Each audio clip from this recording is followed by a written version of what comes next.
야곱이 브엘세바에서 떠나 하란으로 향하여 가더니 한 곳에 이르러는 해가 진지라. 거기서 유숙하려고 그곳에 한 돌을 가져다가 베개로 삼고 거기 누워 자더니 꿈에 본즉 사닥다리가 땅 위에 서 있는데 그 꼭대기가 하늘에 닿았고 또 본즉 하나님의 사자들이 그 위에 오르락 내리락 하고. 아멘. 자, 앞을 보시기 바랍니다. 제가 재미있는 기사를 읽었습니다. 실험 참가자들에게 4주 동안 긍정적인 감정이 들 때와 이제 부정적인 감정이 들 때를 체크하는 거죠. 그 횟수를 기록하게 했습니다. 실험 참가자들의 개개인의 긍정적인 감정과 부정적 감정의 이 비율을 조사한 것이죠. 자, 이 조사 결과가 어떻게 나왔을까요? 긍정적인 감정의 비율이 월등히 높은 자들이 행복했을까요? 그렇지 않았다라는 거죠. 왜냐하면 그들은 대책 없이 낙천적이고 그 다음에 게으르고 또 자기 기만적인 삶을 살고 있었다라는 거죠. 너무 부정적인 감정이 많은 자들도 불행했습니다. 그래서 어떤 사람이 가장 행복했냐를 조사해 봤더니 긍정적인 감정 대 부정적인 감정의 비율이 3대 1이었다고 합니다. 3번 기쁘고 감사했다면 1번 정도는 불행하고 슬프고 낙심하고 두려움을 느꼈을 때 그 사람들이 가장 행복했다라는 것이죠. 왜 이런 결과가 생겼느냐를 조사해 보니, 자, 우리 이 부정적인 감정들이 나의 행동들을 반성하게 만들었고 현재의 상황을 점검하게 했고 그리고 더 나은 내일의 실마리를 제공했기 때문에 이 부정적인 감정들이 꼭 필요했다라고 이야기합니다. 사람들은 너무 긍정적일 때 허황되며 비현실적이 되고 너무 부정적일 때는 이 절망의 늪에서 헤어나오지를 못하게 되는 거죠. 그래서 적절한 감사와 적절한 이 불평이라기보다도 힘든 상황이 있을 때 그 사람이 가장 행복하게 된다라는 것이죠. 그래서 우리들에게는 감사와 걱정거리가 적절하게 있을 때 가장 행복한 삶을 산다라는 것을 여러분 아셔야 됩니다. 그런데 우리 인간들은 보통 이렇게 생각하죠. 무조건 좋은 일만 있기를, 감사할 일만 있기를, 그러면 나는 행복할 거야 라고 생각하는데 그렇지 않다라는 것입니다. 특별히 크리스찬들에게는 적절한 두려움과 염려가 우리에게 꼭 필요합니다. 왜냐하면 그 두려움과 염려 때문에 우리의 마음이 낮아지게 되고 그 마음이 우리 하나님을 찾게 하고 우리 하나님을 만나게 하기 때문입니다. 자, 오늘 성경에 그런 예가 나오죠.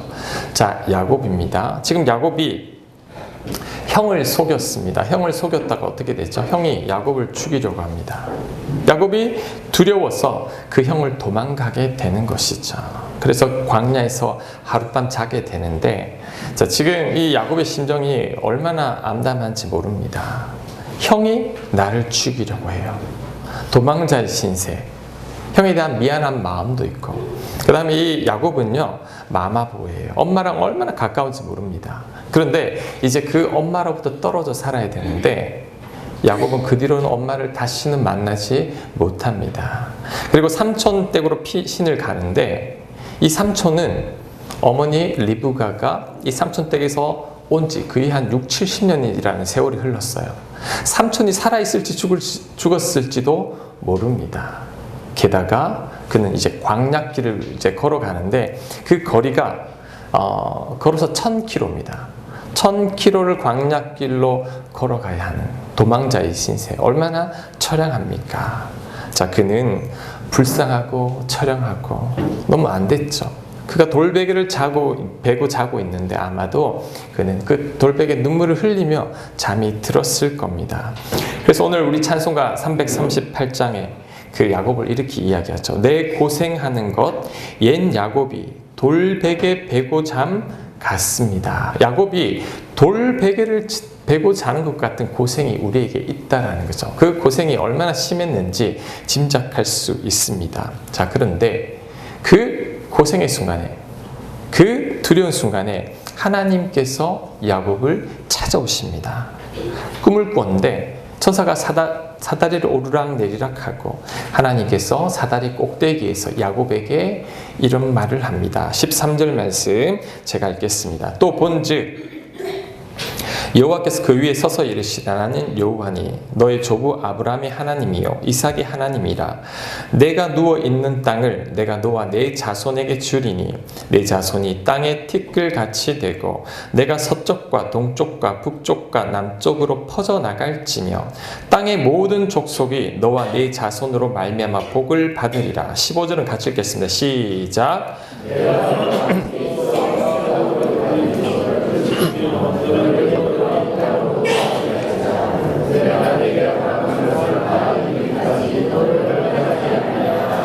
네, 꿈에 하나님을 만났습니다. 자, 그런데 여러분, 야곱이 하나님을 처음 만나는 순간입니다.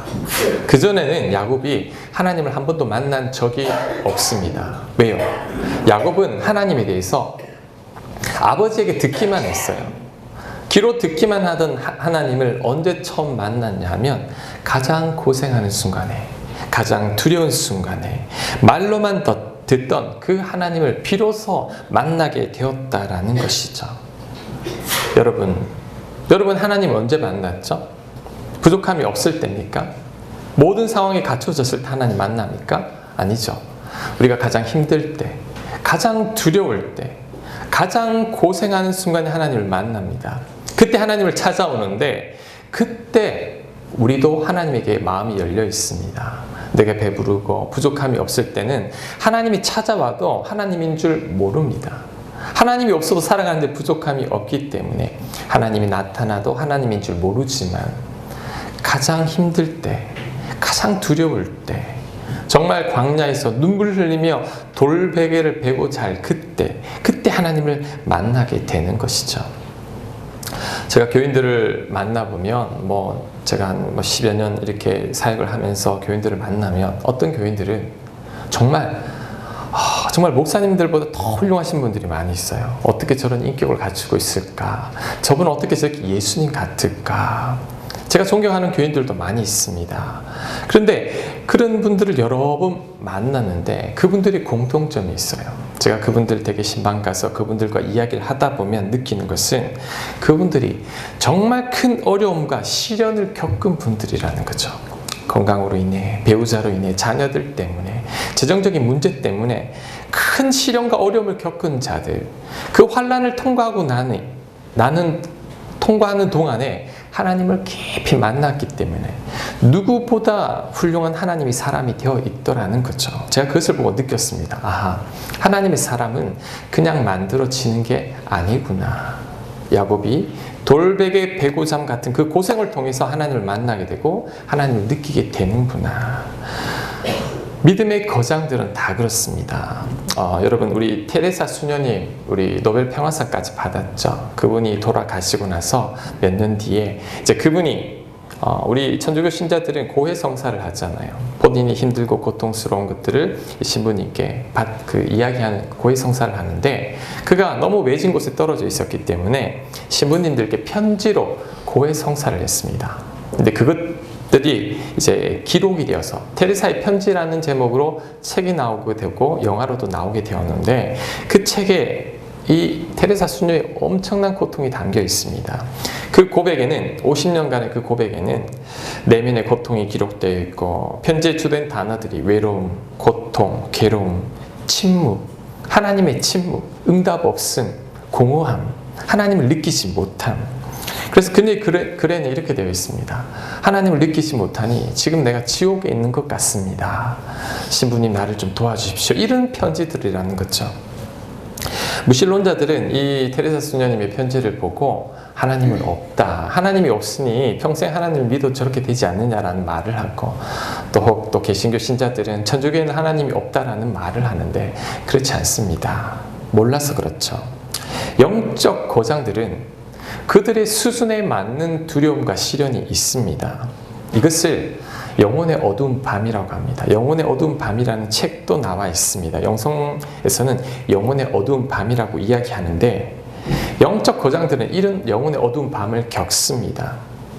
세상 사람들이 겪지 못하는 그런 어두운 밤을 겪는다라는 것이죠. 하지만 그 어두운 밤을 겪기 때문에 겸손히 하나님을 붙들게 됩니다. 저는 그 테레사의 편지라는 글을 읽고 이런 생각을 했습니다. 테레사 수녀가 이 영혼의 어두운 밤을 경험하지 않았더라면 그가 50년 넘게 사람들에게 존경받으면서 그 사역을 감당하지 못했을 것이라고. 그녀는 영혼의 어두운 밤을 겪고 있었기 때문에 날마다 하나님 앞에 매달릴 수 있었고 하나님 붙들 수 있었고 그것이 그녀로 하여금 겸손하게 만든 거죠. 요즘 우리 교계 어르신들 보면 이제 평생 목회 잘하시다가 말년에 이 목회가 흐려지시는 분들이 너무 많이 있습니다. 저는 이렇게 생각합니다. 그분들은 영혼의 어두운 밤을 겪지 못했기 때문이라고. 우리들은 계속 형통하면요 반드시 하나님을 떠나게 되어 있습니다. 하나님과 멀어집니다. 적절한 고난과 적절한 고통과 적절한 눈물과 때로는 잠 못 들어하는 그러한 밤들이 있기 때문에 우리가 하나님 앞에 붙들려 있는 것입니다. 이용규 선교사님 최근에 기대라는 책이 나왔는데 한번 읽어보니까 이용규 선교사님 하버드에서 박사학위 따셨잖아요. 가장 좋은 자리가 있음에도 불구하고 몽골 선교사로 가서 아주 성공적으로 사역을 했습니다. 하나님이 이 선교사님께 이제 인도네시아로 사역지로 옮기라고 했습니다. 하나님 그 부푼 희망을 갖고 하나님의 음성을 듣고 인도네시아로 막상 옮겼는데 자, 그 책에는 테레사의 편지처럼 이 선교사님의 이 힘든 상황들만 다 기록되어 있었어요. 이제 선교지로 가려고 하는데 갑자기 넷째가 태어났습니다. 뜻하지 전혀 예상치 않았던. 근데 이 넷째 때문에 너무너무 고생을 많이 합니다. 막상 선교지로 가서도 어려움을 많이 겪습니다. 재정적인 어려움, 사람들로 인한 어려움, 사역하려는데 비자도 안 나옵니다. 그러다가 병을 얻게 되죠. 췌장에 종양이 생겨가지고 한국으로 귀국해서 수술 가장 잘하는 의사 선생님을 만나서 수술도 가장 잘 되었다고 했는데 그 수술이 부작용이 생겨가지고 고열로 한 달가량 시달리고 병원에서는 이제 평생 관을 꽂고 살아야 될지도 모른다라는 말까지 듣는 거죠. 하나님께 울며 기도하고 매달리고 영혼의 어두운 밤을 겪은 거죠. 하나님 왜 나에게 이런 밤을 허락하십니까? 왜 나를 이렇게 힘들게 하십니까? 왜 사역 잘하고 있는 나를 불러서 이렇게 힘들게 하십니까? 자, 하지만 나중에는 이 선교사님도 다 깨닫게 되죠. 그 가운데서도 하나님의 놀라운 뜻이 있었다라는 것을 영혼의 어두운 밤을 겪으면서 이 혹독한 시련과 고통을 겪으면서 더 겸손하게 되고 더 낮아지게 되고 그리고 더 풍성한 하나님의 은혜를 경험하게 되고 믿음의 거장이 되며 두려움과 어떤 환난과 고통 가운데서도 더욱더 하나님을 붙드는 법을 배우게 된 거죠. 그래서 여러분의 있는 이 영혼의 어두운 밤이 깊을수록 여러분 영성은 더 커집니다. 제가 목사잖아요. 목사는 어려움이 없을 것 같죠? 두려움 없을 것 같죠? 두려움 있습니다. 걱정이 있고 염려가 있는데 이 정도면 됐다 싶으면 하나님 또 다른 두려움을 주고 또 다른 염려를 주고 걱정을 주십니다. 하지만 하나님 그것 또한 이기게 하시고 그 과정을 지나고 나니 내가 이전과는 완전히 다른 사람으로 되어 있더라는 것이죠. 하나님은 개인의 믿음의 정도에 따라 연단을 허락하십니다. 오늘 야곱은 초신자입니다. 아무것도 모르는 초신자에게 하나님께서 꿈에 찾아가셨죠. 나중엔 이렇게 대하지 않습니다. 하나님은 아브라함에게 아들을 바치라고 합니다. 왜? 그는 믿음의 사람이니까. 여러분한테 아들 바치라는 말 하나님 하지 않습니다. 왜? 하나님 그 사람의 믿음의 정도에 맞게 실현하시기 때문이죠. 그래서 크리스찬들의 가장 큰 착각이 있습니다. 그것이 뭐냐면 예수님 잘 믿고 하나님 잘 믿으면 문제도 없고 고통도 없고 만사 형통하리라 라는 생각을 가지는데 그거 잘못된 생각입니다. 하나님 믿어도 예수님 잘 믿어도 정말 하나님 말씀대로 순종하며 바로 살아도 우리 인생에는 어려움이 있습니다. 그런데 하나님을 모르는 사람과 다른 점이 있다면 우리들은 그 문제가 있음에도 불구하고 그 문제를 뛰어넘을 수 있는 그 능력을 공급받게 되는 것이죠. 어려움은 있지만 하나님은 그 어려움을 이길 수 있는 힘을 공급해 줍니다. 그래서 우리가 그 문제를 겪고 영혼의 어두운 밤을 지나고 나면 정말 다른 사람이 되어 있습니다. 온유한 사람이 되어 있고 모세는 온유한 사람으로 거듭났습니다. 혈기도 죽게 되고 내 뜻대로 하던 사람들이 그 고집 다 내려놓고 이제 하나님 앞에 온전히 매달리게 되는 것이죠. 지금 여러분의 문제는 무엇입니까? 지금 무엇이 여러분을 두렵게 합니까? 지금 여러분의 영혼의 어두운 밤은 무엇입니까? 그때 괴로워하지 말고 감사하십시오. 왜요? 문제, 고난, 두려움, 영혼의 어두운 밤, 이것이 바로 여러분을 사랑하신다라는 하나님의 증거입니다. 하나님의 손길이죠. 하나님의 간섭이죠. 그 문제로 인해 여러분은 하나님에 대한 갈급한 마음이 생깁니다. 하나님을 찾게 되고 그때 하나님을 만나게 되고 그때 여러분의 믿음이 자라게 되고 여러분 또한 믿음의 거장으로 거듭나게 될 것입니다. 언제까지요? 여러분 영혼의 어두운 밤이 언제까지 있을까요? 여러분이 하늘나라 갈 때까지 계속 있습니다. 아이고 목사님 믿음 생활하는 게 왜 이렇게 힘들어요? 쉬운 줄 알았어요? 예수님 믿고 공짜로 구원받았으면 이제 끝인 줄 알았어요? 그렇지 않습니다. 예수님 믿고 구원받으면 이제는 넌 내 자식이다. 내 아들, 딸이다. 넌 이제 내가 보기에 합당한 사람으로 바뀌어야 된단다. 하나님 그때부터 우리를 훈련하고 다듬습니다. 하나님 떠나려고 하면 가만히 두지 않습니다. 어떻게 해서든 하나님 끌어당겨서 하나님의 사람으로 만듭니다. 그래서 여러분 우리 크리스찬들은 인생의 목적이 뭐냐면 죽을 때까지 하나님의 사람으로 다듬어지는 게 우리 목표입니다. 돈 많이 벌고 출세하고 내가 잘 먹고 잘 사는 게 우리 목표가 되어서는 안 되죠. 하나님이 우리를 부르시고 이젠 하나님을 믿는 믿음의 사람으로 만들기 위한 하나님의 목적이 있어요. 우리는 그 목적대로 살아가는 것, 이것이 정말 가장 인생을 값어치 있게 살아가는 것입니다. 자, 그런데 오늘 감사하게도 우리가 이 영혼의 어두운 밤을 지나갈 때 어떻게 해야 하는지를 하나님은 두 가지를 가르쳐주고 있습니다.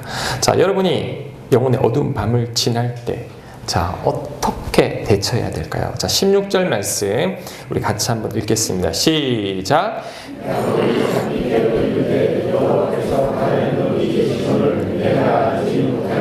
아멘. 자, 저를 보십시오. 자, 야곱이 깨달은 게 뭡니까? 지금까지는 한 번도 야곱은 하나님을 모릅니다.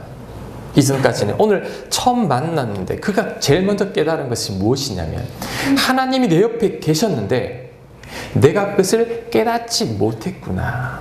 이것을 느꼈습니다. 자, 여러분이 영혼의 어두운 밤을 지날 때 어떻게 이겨내느냐 하면 하나님이 여러분 옆에 계시다라는 것을 알아야 합니다. 그걸 깨달아야 합니다. 그것을 믿어야 하죠. 그때 그 영혼의 어두운 밤을 지나갈 수 있습니다. 자, 여러분이 왜 두려운 줄 아세요? 왜 걱정이 가득한 줄 아십니까? 왜 염려가 되는 줄 아세요? 여러분 곁에 계신 하나님을 보지 못하기 때문에요. 문제가 여러분을 힘들게 하는 게 아닙니다. 여러분 곁에 하나님이 계시는데 그 계신 하나님을 여러분이 깨닫지 못하기 때문이죠. 그래서 두려움과 염려란 하나님보다 문제가 커 보이는 거죠. 하나님보다 내 통장 잔고 없는 게 더 크게 보이고 하나님보다 상황이 더 크게 보이는 것입니다. 성경에 그런 데가 있죠. 베드로가 예수님을 향해 물 위를 걸어갔죠. 막 걸어가다가 그는 물에 빠집니다. 왜 빠지죠? 그는 예수님을 보다가 놓쳐버렸습니다. 뭐 때문에? 바람 때문에, 파도 때문에. 예수님을 보고 가다가 다른 상황들에 그의 시선을 빼앗겨 버리니까 그만 두려움에 빠져서 물에 빠지게 되었다라는 것입니다. 자, 굉장히 중요한 비결이 여기 담겨 있습니다. 여러분 반드시 인생 살다 보면 고난이 있습니다. 영혼의 어두운 밤을 지나게 됩니다. 그때 어떻게 느껴지냐면 하나님이 나를 돕지 않은 것 같아요. 내 곁에 하나님이 없는 것 같습니다. 그때 우리가 마음에 새겨야 할 것은 야곱의 고백처럼 하나님이 내 옆에 계시는데 내가 그것을 깨닫지 못했구나. 그래서 내가 돌베개를 베고 눈물을 흘렸구나. 그것을 깨달아야 합니다. 피터 윌슨 목사님이라고 있어요. 이분 책 중에 두려움이 속삭일 때라는 책이 있는데 제가 그 책을 읽다가 그 내용이 하나 내 마음에 확 와닿았습니다. 이분이 21살 때 이제 하나님께서 개척하라는 그런 마음을 주셨습니다. 저는 45세 했나? 4세 했나? 하여튼 그런데 21살에 개척하라는 마음을 주신 거죠. 하나님 주신 마음이니까 어떡합니까?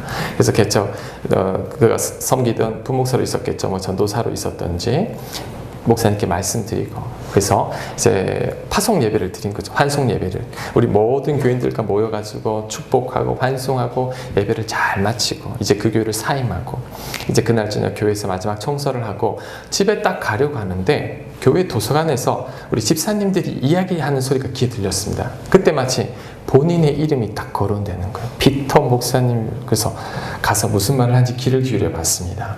집사님들이 이런 말을 합니다. 이제 21살인데 세상 물정도 모르는데 어떻게 개척한다는 거야. 설교도 잘 못하면서 경험도 없으면서 어떻게 개척한다는지 모르겠네. 같이 개척할 사람도 없으면서 장소도 아직 못 구했대. 막 집사님들이 하는 이야기를 들은 거죠. 그 말을 듣고 이 피터 목사님이 이 절망에 빠집니다. 도망치듯 자기 차 안에 들어가가지고 막 울기 시작하는 거죠. 하나님, 집사님들 이야기 다 맞습니다. 나 같은 사람이 어떻게 교회를 개척합니까? 난 아무것도 모릅니다. 보나마나 실패할 겁니다. 하나님 어떻게 합니까? 막 울면서 하나님께 그렇게 항변하고 있는데 하나님께서 우리 피터 목사님에게 이런 감동을 주십니다. 너는 그 집사들 말 들을 거냐, 내 말 들을 거냐? 너는 그 집사들 믿을 거냐, 나를 믿을 거냐? 너 앞으로 목회하다 보면 이거보다 더 어려운 상황들이 많을 텐데 그때 너 나를 믿지 않겠느냐? 그때 피터 목사님이 깨달음이 왔습니다. 본인이 힘들었던 이유, 두려움에 빠졌던 이유는 하나님의 음성보다 사람들 음성에 더 귀를 기울였기 때문이죠. 그 상황이 마음 뺏겨버리니까 그만 두려움에 빠져서 일어날 수가 없었던 거죠. 그때 결심합니다. 하나님, 내가 일평생 이제는 사람들의 말을 듣지 않겠습니다. 하나님 말씀만 듣고 하나님만 믿겠습니다 라고 말하고 이 주차장 바닥에 엎드려서 울며 기도했다라고 합니다. 그 대목이 참 마음에 와닿았어요. 저는 이렇게 생각합니다. 두려움은 결국 믿음의 문제라는 것. 환경이 어렵고 상황이 어렵고 사람이 두려운 게 아닙니다. 두려운 대상에게 시선을 뺏겨버리면 그때부터 두려워집니다. 사람 때문에, 환경 때문에, 주변 여건 때문에, 내 뜻대로 되지 않는 것들 때문에 마음 뺏겨버리면 우리는 그만 두려워하고 낙심하게 된다는 거죠. 하지만 그때 하나님을 기억해야 됩니다. 어떤 하나님? 바로 내 곁에 계시는 하나님. 지금도 내 안에 계시는 그 하나님을 생각할 때 이겨낼 수 있습니다. 야곱의 고백을 여러분 기억하십시오. 16절에 야곱이 잠이 깨어 이르되 여호와께서 과연 여기 계시거늘 내가 알지 못하였도다. 하나님이 내 옆에 계시는 것을 내가 깨닫지 못했기 때문에 두려웠고 걱정했고 영혼의 어두운 밤에 빠졌다라는 것이죠. 하지만 내 곁에 계신 그 하나님을 붙들 때, 그 하나님을 의지할 때, 그 하나님이 나를 돕고 있다는 걸 믿을 때 더 이상 우리는 이 어려움에서 헤매지 않게 된다는 거죠. 이사야 43장 1절은 말합니다. 너는 두려워하지 말라. 내가 너를 구속하였고 내가 너를 지명하여 불렀나니 너는 내 것이라. 네가 물 가운데로 지날 때에 내가 너와 함께 할 것이라. 강을 건널 때에 물이 너를 침몰하지 못할 것이며 네가 불 가운데 지날 때에 타지도 아니할 것이요 불꽃이 너를 사르지도 못하리니 대저 나는 여호와 내 하나님이요 이스라엘의 거룩한 이요 내 구원자임이라. 아멘. 하나님 뭐라고 말하죠? 넌 내 거야. 내가 너와 함께. 너 물을 지날 때도 내가 보호해 줄게. 네가 불에 타지도 않을 거야. 왜? 내가 너를 보호해 주기 때문이란다. 하나님이 이렇게 말합니다. 자, 제가 좋아하는 성경 말씀이 있어요. 시편 16편 8절 말씀인데 제 책상 앞에 딱 이렇게 붙어져 있어요. 우리 시편 16편 8절 말씀 우리 같이 한번 읽겠습니다. 시작.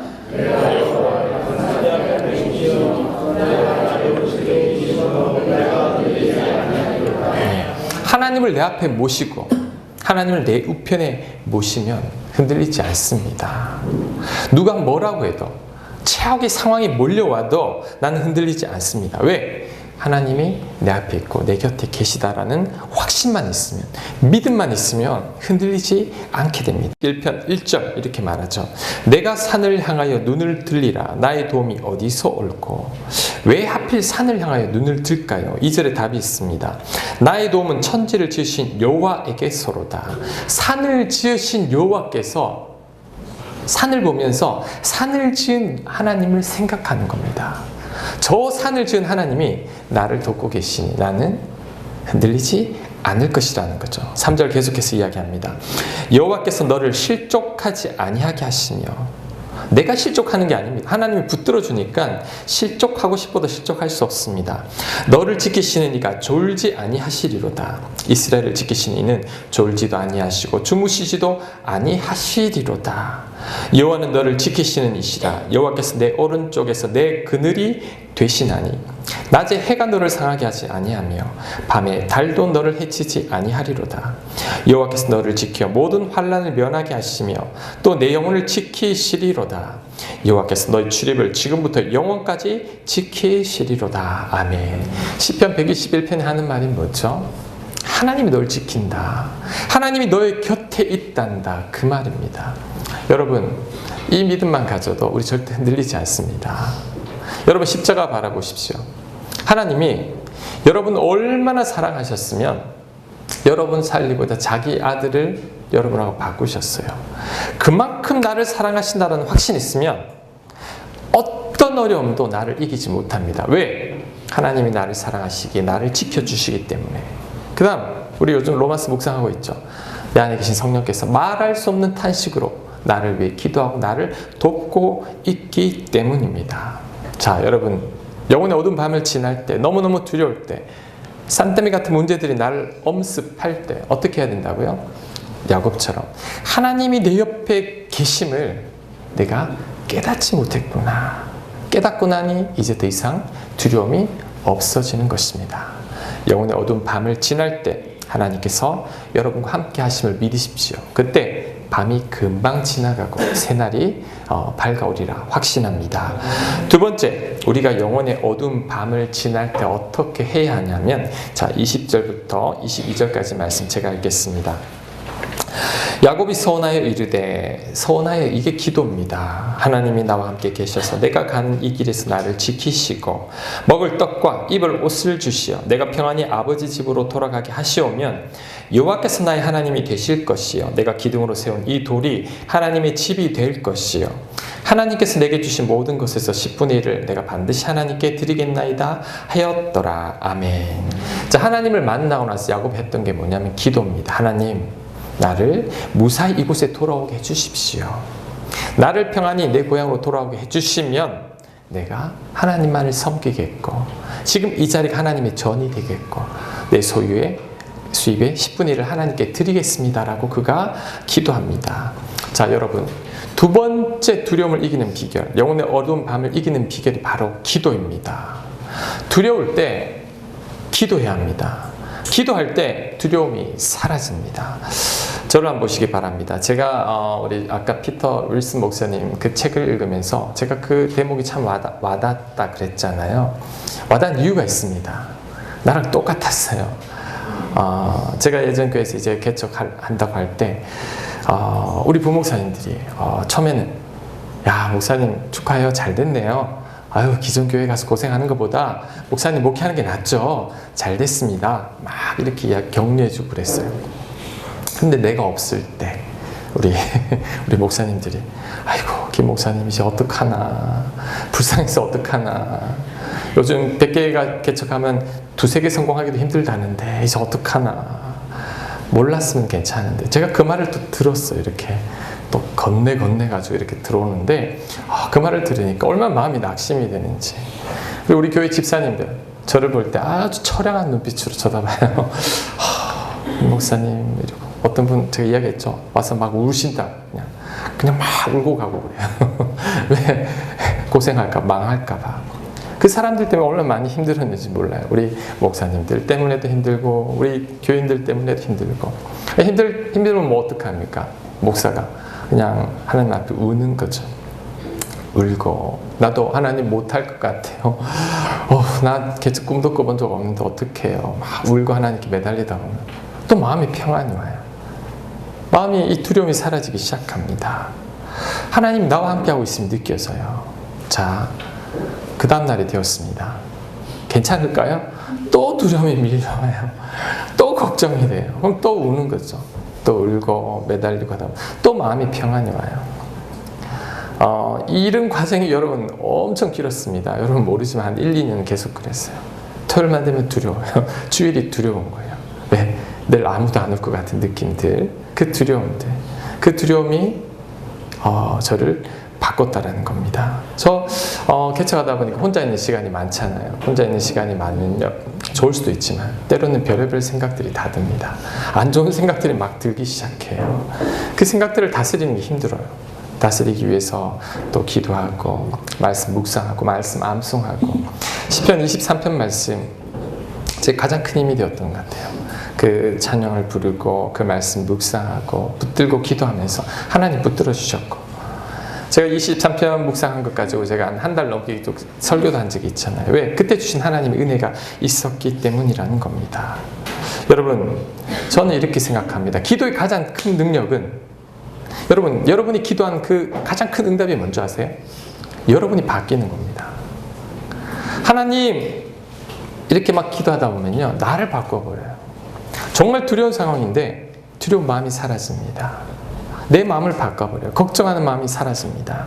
하나님이 멀게만 느껴졌는데 하나님 앞에 무릎 꿇는 시간이 지나고 나면 하나님이 나와 함께 계심이 느껴져요. 내 마음을 바꿔버립니다. 그래서 우리 찬송가 이런 게 있죠. 그 두려움이 우리 같이 한번 하겠습니다. 그 두려움이 평하여 내 기도 되었고 정날의 한숨 병하여 내 노래 되었네. 주님을 찬송하면서 할렐루야 할렐루야 내 앞길 멀고 험해도 나 주님만 따라가리. 아멘. 자, 정말입니다. 그 두려움이 기도로 변합니다. 그 기도가 노래로 변합니다. 하나님 이렇게 바꿔갑니다. 환경은 달라진 게 하나도 없습니다. 그런데 내 마음에 평안이 있고 내 마음에 기쁨이 있고 내 마음에 두려움이 사라집니다. 저 사람 때문에 너무 힘들었는데 저 사람 붙들고 기도하다 보니 저 사람이 불쌍한 마음이 듭니다. 하나님 나 저 사람 용서하지 못하겠습니다. 며칠을 기도하다 보면 긍휼의 마음이 생깁니다. 하나님 대부분 기도하면요 주로 나를 바꿔버려요. 내 마음을 바꿔버리고 내 생각을 바꿔버리고 자 그래서 더 큰 하나님의 은혜를 경험하게 하시더라는 거죠. 이것이 기도의 힘입니다. 두려울 때 기도하고 걱정 가운데 기도하다 보면 그리고 영혼의 어두운 밤을 겪고 있을 때 여러분이 기도하다 보면 그때 여러분의 마음이 바뀝니다. 생각이 바뀝니다. 평안이 몰려옵니다. 하나님의 뜻이 보이고 하나님의 뜻대로 살고 싶어지는 거죠. 교인들이 찾아서 이런 상담을 합니다. 목사님 이래도 안 되고 저래도 안 되고 별의별 짓 다 해봐도 안 됩니다. 어떻게 하면 됩니까? 제가 이런 말을 해드리고 싶어요. 기도했습니까? 기도하지 않고 다 했다고 말하면 안 되죠. 처음부터 기도하고 마지막 끝까지 기도하고 나서도 안 되면 안 된다고 말해야 되는데 처음부터 기도하고 끝까지 기도하고 나서 안 되는 경우가 없죠. 왜냐하면 상황을 바꾸든지 내 마음을 바꿔버려 하나님께서. 내 마음을 바꿔버리고 상황을 바꿔버리니 무조건 응답이죠. 그래서 우리들은 할 만큼 다 해도 안 된다는 말은 절대 하면 안 되죠. 너무너무 힘들어서 아무것도 못하겠다는 말도 해도 안 됩니다. 왜냐하면 기도할 수 있기 때문이죠.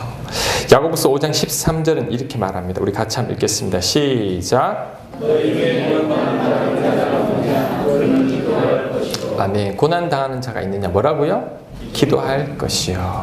자, 제가 예전에 마트에 갔다가 이런 장면을 보게 됐어요. 한 6, 7살쯤 되는 아들인데 아버지한테 이 조립식 장난감을 사달라고 합니다. 이 조립식 왜 뭐 항공모함 같은 이런 거 있잖아요. 조립하기 굉장히 힘들어요. 근데 아버지는 안 된다고 하는 거죠. 안 돼! 그러는데 아들은 계속 사달라 그러고 제가 그 아버지의 마음을 압니다. 왜냐하면 조립식 사주면 내가 조립해야 돼요. 올해 지금은 컸지만 조그만 할 때 싹 사달라 그러면 얼마나 귀찮은지 밤새도록 내 혼자 이렇게 만들어야 되는 거예요. 그래서 아버지는 안 된다. 아빠 사달라. 그래서 아빠가 화가 나서 그 애한테 이런 말을 합니다. 네가 조립할 수 있는 거 사. 아빠 조립 못해. 그러니까 그 아가 아빠 사줘. 아빠가 조립하면 되잖아. 아빠가 조립하면 되잖아. 근데 그때 저에게 하나님께서 저에게 이렇게 말씀하는 것 같았어요. 이것이 기도란다. 아빠가 해주세요. 아빠가 해주세요. 기도란 게 여러분 이겁니다. 문제를 내가 가지고 있죠. 기도란 아빠가 해주세요. 하나님 전능하시잖아요. 하나님 내 아버지라면서요. 나 사랑해서 당신 아들까지 주시지 않았습니까? 무슨 아버지가 이래요? 아버지 도와주세요. 기도란 내 문제를 하나님 앞에 떠맡기는 거죠. 하나님께서 저에게 이런 마음이죠. 저의 저 순진한 마음으로 아빠 조르면 아빠가 조립해 줄 것이라고 믿고 조르는 마음으로 기도 매달리는 것. 이게 기도란다. 제가 그때 은혜를 받았어요. 그 아이들을 통해서도. 여러분 기도가 그겁니다. 여러분 기도하는 순간 여러분의 문제가 아닙니다. 하나님의 문제가 되죠. 왜? 하나님께 떠맡기니까. 기도할 때 하나님께서 역사하시고 기도할 때 여러분의 마음이 바뀌고 여러분의 어두운 밤을 지나게 되는 것입니다. 마지막으로 마태복음 7장 9절에서 11절까지 말씀 우리 큰 소리로 같이 읽고 하나님이 기도하지 않는 우리들을 보며 답답해하는 마음으로 하신 말씀입니다. 예수님께서 같이 읽겠습니다. 시작. 너희 중에 누가 아들이 떡을 달라 하는데 돌을 주며 생선을 달라 하는데 뱀을 줄 사람이 있겠느냐. 너희가 악한 자로도 좋은 것으로 자식에게 줄 줄 알거든. 하물며 하늘에 계신 너희 아버지께서 구하는 자에게. 아멘. 자, 여러분 악한 자도 자녀가 구하면 주는데 왜 하나님께서 당신의 아들을 우리를 위해 십자가에 못 박으실 만큼 사랑하는 아버지께서 왜 주지 않겠습니까? 믿음으로 하나님께 구할 때, 하나님께 매달릴 때 하나님 반드시 응답해 주신다는 것 꼭 기억하고, 혹 지금 여러분의 영혼의 어두운 밤을 지나고 있다면 지금도 여러분 곁에 하나님 계십니다. 그 하나님 보시고 그 다음에 기도하십시오. 하나님께서 그 밤을 잘 지나가도록 여러분 인도해 주실 것입니다. 믿으세요? 아멘. 자, 우리 다 함께 일어나서 우리 오늘